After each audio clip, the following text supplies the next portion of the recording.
Hi friends, welcome to Bujjamma kitchen. ఈరోజు మనం ఒక మంచి స్నాక్ ఐటెం చేయబోతున్నాం. 10 నిమిషాల టకమని చేసి పెట్టచ్చండి పిల్లలకి. అవి ఏంటంటే పునుకులు. వాటికి కావాల్సిన పదార్థాలు ఎలా చేసుకుందాం అనేది మీకు చూపిస్తాను. ఈరోజు మనం ఒక మంచి రెసిపీ చేసుకోబోతున్నాం. అదేంటంటే ఈవినింగ్ టైము స్నాక్స్ పిల్లలకి కావాలి కదండి. ఇప్పుడు అది నేను 10 మినిట్స్లో అయిపోయేటట్టుగా మీకు చేసి చూపించబోతున్నానండి.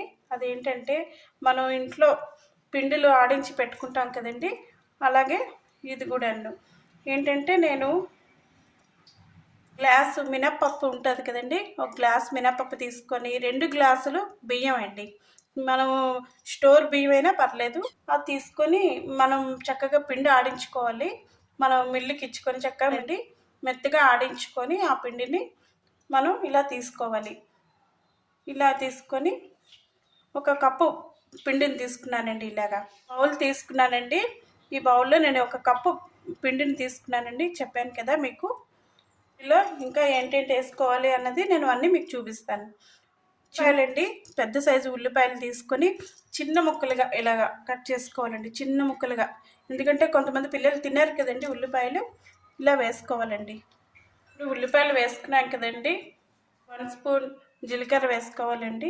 పచ్చిమిరపకాయలండి చిన్నగా కట్ చేసుకోవాలండి. పిల్లలకి కారం అంటారు కదండి, నోట్లో పడుతుంది అంటారు కదా, అందుకని చాలా చిన్న ముక్కలుగా కట్ చేసి పెట్టుకున్నానండి. కొంచెం అల్లం కూడానండి ఇలాగ తురుముకొని వేసుకోవాలండి. కొంచెం మంచిది కదా అల్లం వేసుకోవడం.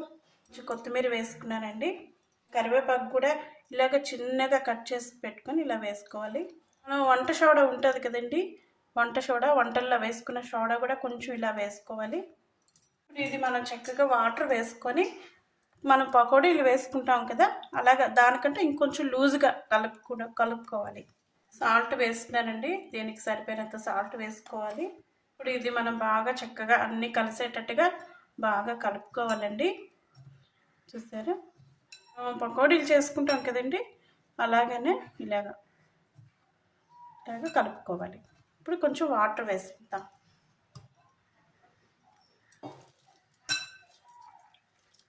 ఈ ఫ్రైకి సరిపోయినంత ఆయిల్ ఇలా పెట్టుకున్నారండి.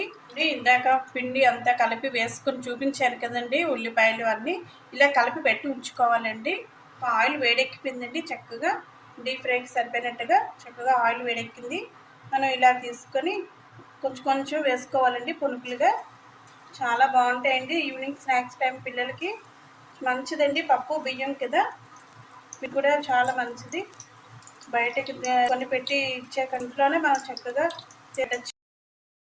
తొందరగా అయిపోతుందండి, చక్కగా పొంగుతాయి. ఇవి పకోడీలు కంటే కొంచెం లూజ్గా కలుపుకోవాలండి. పప్పు వేసుకునేటప్పుడు మనం కలుపుకుంటాం, దానికంటే కొంచెం లూజ్గా దానికులుగా వేసుకోవాలండి. చాలా 10 మినిట్స్లో అయిపోతుందండి. ఇవ్వండి ఫ్రెండ్స్, ఈ కలర్ వచ్చే వరకు ఇలా వేపుకోవాలి. చూసారా, కరకల్లాడుతూ చక్కగా భలేగా వచ్చాయి. ఈ కలర్ వస్తే మనకు చల్లారిన తర్వాత చాలా బాగుంటాయండి. ఇవ్వండి ఇలాగ చిన్నవి ఇలాగా వేసుకుంటే చాలా బాగుంటాయండి. బయటకు వెళ్ళేటప్పుడు కూడా ఇలా చేసుకొని పట్టుకెళ్తే చాలా బాగుంటాయండి. ఇవ్వండి చూసారా, చక్కగా పొంగుతున్నాయి. చూసారండి, ఇలాగ లూజ్గా కలుపుకుంటే మనకి పొంగుతాయి, బాగా ఫ్రై కూడా అవుతాయి. మనకి ఎవరైనా ఇంటికి గెస్ట్లు వచ్చారనుకోండి, మన ఇంట్లో రెడీగా పిండి ఉంటే చక్కగా కొన్ని ఆనియన్స్ వేసుకొని జీలకర్ర అన్నీ వేసుకొని కలిపి పెట్టుకొని ఇలాగా పునుకుల్లాగా వేసి పెట్టచ్చండి గెస్ట్లు ఎవరైనా వచ్చేటప్పుడు. చాలా బాగుంటాయండి ఇవి. చాలా టేస్టీగా, స్వీట్గా, కారంగా ఉంటాయండి. మీరు కూడా ట్రై చేయండి. ఇదిగోండి, ఈ కలర్ వచ్చే వరకు ఇలా వేపుకుంటే చక్కగా కరకల్లాడుతూ క్రిస్పీగా చాలా బాగుంటాయండి. చక్కగా బాగున్నాయి, బాగా వచ్చాయండి. ఇవ్వండి ఇలా తీసేసుకోవడం. అది అంతేనండి, ఎంతో టేస్టీకరమైన పునుకులు. మీరు కూడా ట్రై చేసి నాకు కామెంట్ చేయండి. నా వీడియోని చూస్తున్న వాళ్ళందరూ లైక్ చేయండి, షేర్ చేయండి, సబ్స్క్రైబ్ చేయడం మర్చిపోకండి. ఓకేనండి, బాయ్.